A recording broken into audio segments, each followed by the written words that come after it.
I really had a couple individuals in my time in the military that took care of me and my family. And it was my goal when I was able to, right, was to give back. Well, all times of the year at the New York State Department of Transportation, we're thinking about those who serve not just the state, but each other and the country, members of our military. But this time of year, Veterans Day, we're taking time to honor the veterans within our DOT family. The New York State Department of Transportation presents the DOT POD. And welcome into the DOT POD. I'm Josh Heller. And I'm Anya Cardos. And we are delighted to have you joining us. Well, today we are honoring the people whose dedication to our country continues through their service to the people of the state of New York. Well, their sacrifice, discipline, and commitment inspires all of us. And today, we're proud to be joined by one of these dedicated employees who's ensuring that our veterans are supported every day here at DOT. Cody Baker, who is the Director of Facilities and Employee Safety, joining us once again. Cody, thanks so much for coming down, taking some time. Yeah, thanks for having me. I appreciate it. Well, thank you for joining us, and thanks for your service. Absolutely. Thank you. So, Cody, we had you on probably a year plus now, but, for those who don't remember, you should go back and listen to it. But for those who don't remember, tell us a little bit about yourself and your background and what you do here. Sure, Josh. Thanks for having me again. So I'm Cody Baker. I'm the Director of Employee Safety and Health and Facilities Management, new office created here the past 3 months ago, where we combine offices of facilities management and employee safety. So kind of a new role for me, a role that I take on and I'm learning. I've been with employee safety since 2017.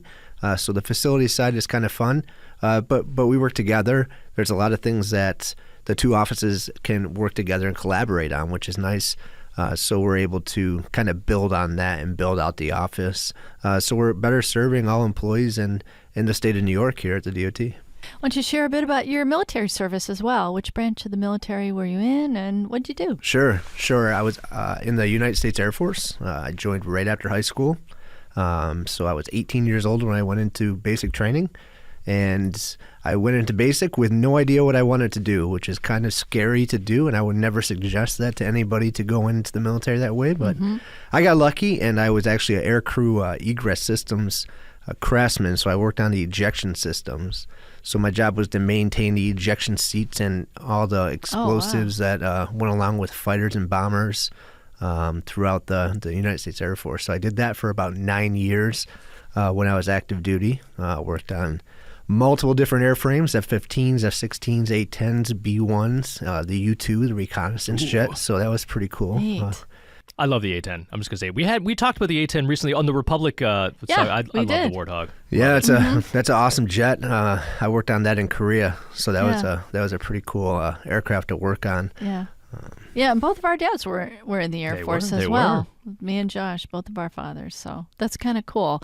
And that's got to be very intricate work as well, because I don't even know the first thing about mechanics when it comes to aircraft, but that has to be like lots of training involved in that. So there is training for each aircraft that you work on, but for the ejection system, there's no way to test it. Right? So there's a way. There's a way. In real time, real life. Not a good life. way, but there's a way. Yeah, there's definitely a way to test it if you needed to use it. So the job was important. We really had people's lives in our hands when we were maintaining these ejection systems. So a great job. Not many people, but I traveled the world when I was active duty for this assignment. Or for my job. I was stationed in Europe, in Italy. I was stationed in Korea 3 times and all over the United States and traveled all over the different continents. So it was pretty cool. And then I got out of active duty and I joined the Air National Guard. So I was a guardsman out of Niagara Falls. And they don't have aircraft in Niagara Falls. They have drones there. So I had to change jobs because there's no ejection seats on drones. So fair. Yeah, so I became an emergency manager, which was pretty awesome. Pretty cool job. I kind of like FEMA, right? So I went in and I was there to support during emergencies and disasters. I was able to go in and check if anything had chemical, biological, radiological, or nuclear on them. So I wore the suit and I went in and tested all the items that we needed to be tested. And then after that, I retired as a first sergeant. So I retired from the Air Force 2 years ago, and I finished out my career as a first sergeant, which was really rewarding.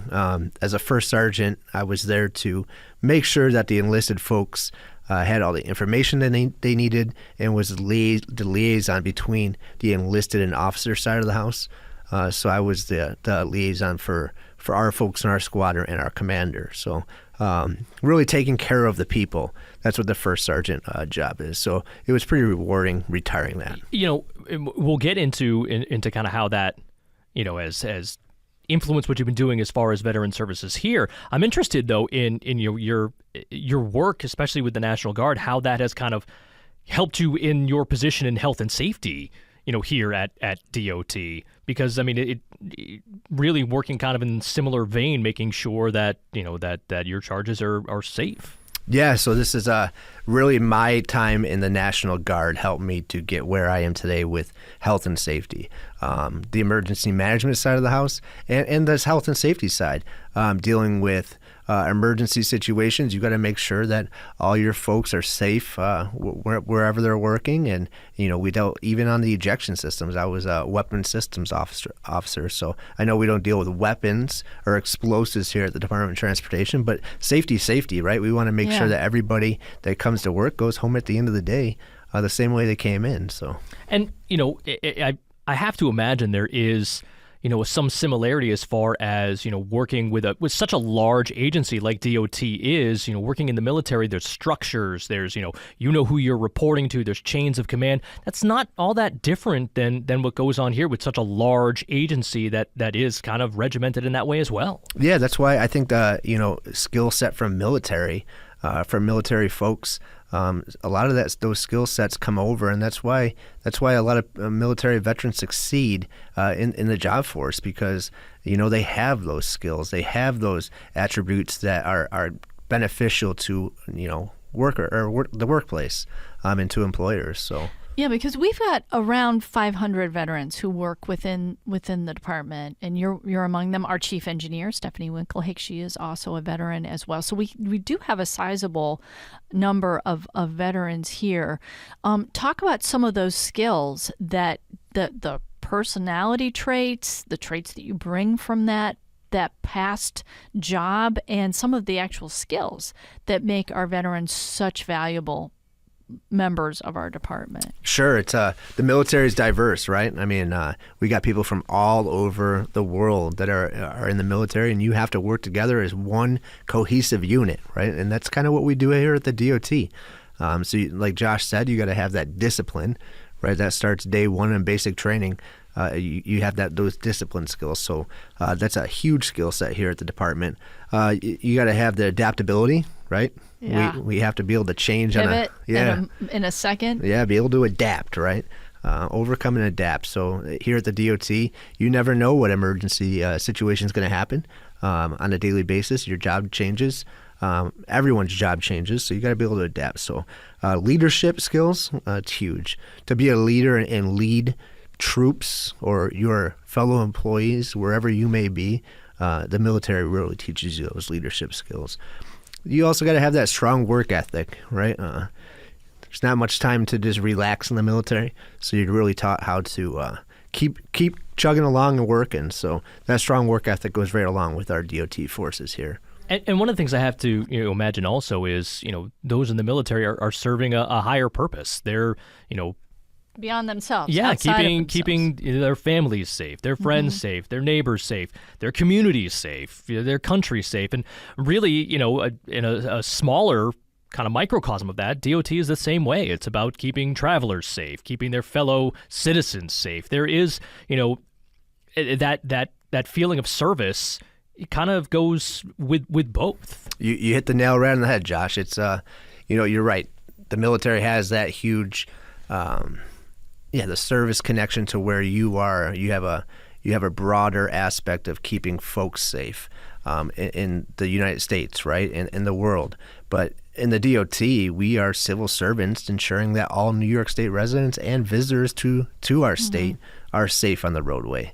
So it's the same. We're making sure that everybody is safe when they're traveling through this state. You talked about being a liaison while you were working in the Air Force and in the Guard as well. So this spirit of support for veterans is really what's behind DOT's Veterans Liaison Program. And can you just talk about it? I mean, definitely there's support there. There's making connections for veterans. Talk about the program and how it works. Because it's relatively new. It was rolled out about a year ago. Correct? Yeah. So I was asked about a year and a half ago from the commissioner to be the Veteran Service Liaison for the department. So that my job or my role would be to be the liaison for the DOT to New York State Veterans Services, another agency within the state. So when I took that role on, we've never had that before here at the DOT, and I accepted it. I accepted it very fast, and I was excited for it because you talked about and I talked about as a first sergeant, I was there to help the people, right? And service doesn't stop when you retire or you get out of the military. You want to make sure that our veterans are taken care of as long as they're alive. So that really hits home to me, and I really want to continue to bring that service out from being a first sergeant in the unit to now when I'm with the department, I can continue to give that service to our employees. So taking this role on was no question. So with that, I started building a program here at the department, and really I wanted to educate, right? A lot of veterans don't understand what benefits they have. It's kind of hard to get through all the bureaucracy of items that they're entitled to. So I listed out a few goals I wanted to do and submitted that proposal to the commissioner, and the commissioner stands behind this program 100%. And one of the first things I wanted to do is get a SharePoint page up on our internal InterDOT so we can have that education and that information out to our folks. So we were able to get that SharePoint up about 6 months ago, and it's been nothing but positive for the SharePoint page. Talk about what kind of information is on there. What kind of resources are available for these veterans who may not be aware of that, but may really need them. Yeah, so there's anything from housing assistance, right? So if a veteran's having a tough time with a housing situation, they can get the information there to get assistance. Education benefits.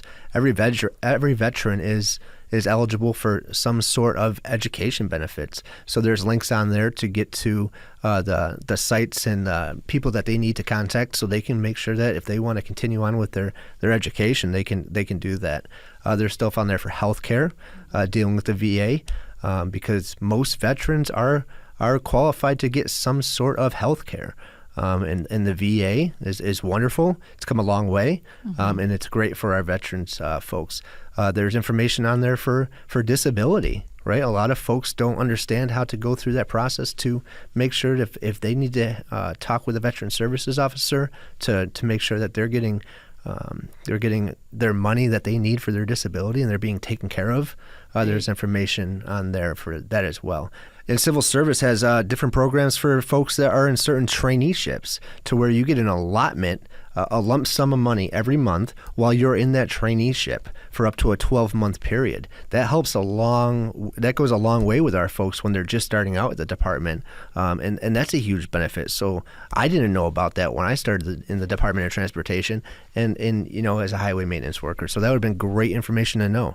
So I put the SharePoint out and we put information on, and to be honest with you, I've gotten feedback from other veterans where they're like, hey, this information would be good too, and we put it up there. Oh, so you're sharing, so that you're getting feedback, and they're like, hey, what about this? And so you're getting that information out as well. Absolutely. I'd be a fool not to take information from folks that help them. And this would also be able to help other veterans. And I think it's connections. Yeah, and I think it's important to remind. These are benefits that they've earned, right? That they have earned, they deserve, and deserve. Mm-hmm. And I do think there, if someone doesn't know about it, or it's a kind of a tricky thing to be like, well, I need some help. How important is it also to show veterans here that there are other people here who have shared experiences? People who have been in the military, who have been on active duty, have shared experiences that those who haven't just don't have. Having someone around just to talk with, someone who knows what you've been through has to be kind of a nice thing, just a helpful thing to have around. Yeah, you're right, Josh. And veterans don't like to share what's wrong, right? It's something that we hold close to our heart, and it's easier to talk to somebody that's been through it. So bringing veterans together and collaborating and putting that information out there, so they have a voice or they have an ear that they can reach out to. That's more important than some information we can give them, right? Because just sitting down and listening to some veterans and talking to them and seeing what we can do to help them, 100% behind that. So, it's so important to get that out there, and they know who they can connect with. Right. I think also too, there's a feeling of being welcomed and also being recognized, and that's what you've also provided for veterans within DOT as well. And this started in what we would call Region 4, that's the Rochester area, with a veterans breakfast. And it was, you noticed at that time that this appreciation breakfast really seemed to click, and it just was it was a way that veterans really felt appreciated. Can you talk about the impetus behind that, how that got started, and what was the reaction? Because now it's grown to here at main office. Sure. So I actually started my DOT career in Rochester, and when I was a young safety rep, they had their first veterans breakfast, which we really didn't know what to expect, right? So I went to it, and they had employees cook food and bring it in for us, and we ate there, and they had a couple speakers come in and talk to us and gave us information, right? And they had some executives come in and talk to us, and it felt like we were appreciated, and they were giving us information that would help us and our family. So it was pretty interesting. And when I got here to Albany in main office, I thought it'd be a great idea to take what Rochester did, Region 4 did, and bring that to the main office. And the goal is to next year have one of these veterans breakfasts in every region. So we did bring it to main office last year, and we'll be having our second annual veterans breakfast. But we were able to bring in 5 different agencies last year to main office to talk to our 70 plus veterans in the Albany area about what benefits they have. And we had folks there with information and tables, and the commissioner spoke. It was just it's a wonderful event to show our veterans that we do care. It was. I had the honor of being there. I went downstairs and witnessed this, and all eyes were on the speakers, and they were really listening and soaking up the information. And I feel like there was a sense of warmth in the room, and just feeling great that this food had been prepared by their colleagues in appreciation of them. Absolutely. And it was a really great feeling all the way around. Yeah. The giving and the receiving. Absolutely. I think the folks that made the food felt that special feeling as well. Like they were able to give back. A lot of the folks that prepared the food has a family member that served, and this is just a way for them to say thank you. And that's what I got from a lot of the folks that helped out there. And I think what's great about that type of thing too is it's recognizing the group, the community. I know a lot of veterans, and the appreciation is fine, but don't put a spotlight on me. It's just my duty, just doing my job. It was, they kind of play it off a little bit when, we don't want to make them uncomfortable, but we want to, show them, spotlight them a little bit. But doing it as a community, again, we talked about how important it is to know that a community is there, but also to appreciate them as a community as a whole has to make things a lot more comfortable for them, while at the same time getting that appreciation that they rightly deserve. Absolutely. And there's many departments within the DOT that makes that happen, right? It's not just me. It was an idea I brought from Rochester, but from the communications to department to volunteers that set up the folks that bring in the food and getting the invitations out. And getting the speakers, right? We want to make sure we have speakers that are beneficial. So it's a big process, but it's like you said, that community to make sure it happens. So what's coming up next then for the Veterans Liaison program? You mentioned that the breakfast will be statewide. That's what you're hoping for. What is coming up that we can expect?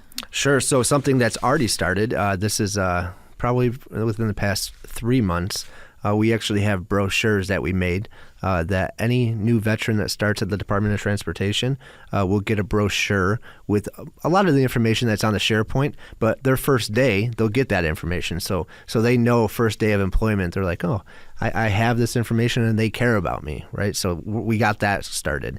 We also have 11 veteran services liaisons that help me, right? I can't be in every part of the state when a new veteran starts. So there's 11 veterans that have stepped up that asked me if they could help. And they're that liaison in the region, which goes back to your point, Josh. It's easier to talk to a veteran, but it's also easier to talk to a veteran that you know. Mm-hmm. Not all the veterans know me, right? So they know the folks that are within their region. So we have 11 of those folks throughout the state. So that's something that's wonderful, and we're the only agency that has that. We've really spearheaded this program to make sure that we take care of our veterans.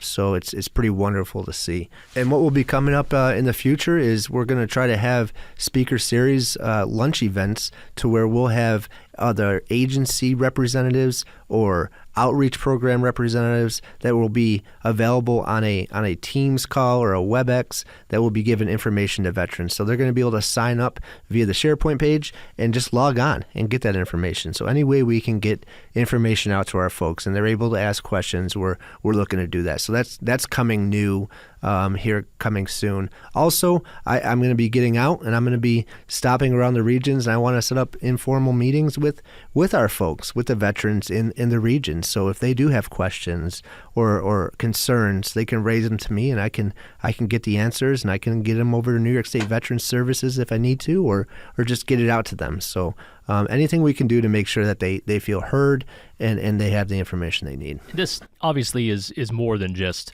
a part of your job. This sounds like a bit of a passion project at this point, giving back to those who have served. Yeah, it's important to me, Josh. I really had a couple individuals in my time in the military that took care of me and my family.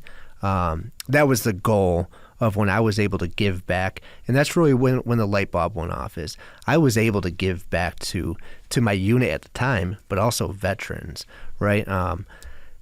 If they can help you or you can help them, like you said, Josh, they sacrificed a lot for this country, for their families, and we want to make sure that they're taken care of. So I do have a passion for it. I will always have a passion for it, and that will just be my goal to make this program as best as it can while I'm here. And I know recognition certainly has nothing to do with it, but I imagine there are going to be more than a few people who are going to be saying the same thing about you, helping them out and helping their families out. And that's such an important thing, and really appreciate what you've done for the veterans here, your service obviously, and on Veterans Day as we are approaching Veterans Day for all the veterans here at DOT and across the country for their work, past, present, and future to help keep us, our families, every single one of us here in this building, in this state, in this country, keeping them safe.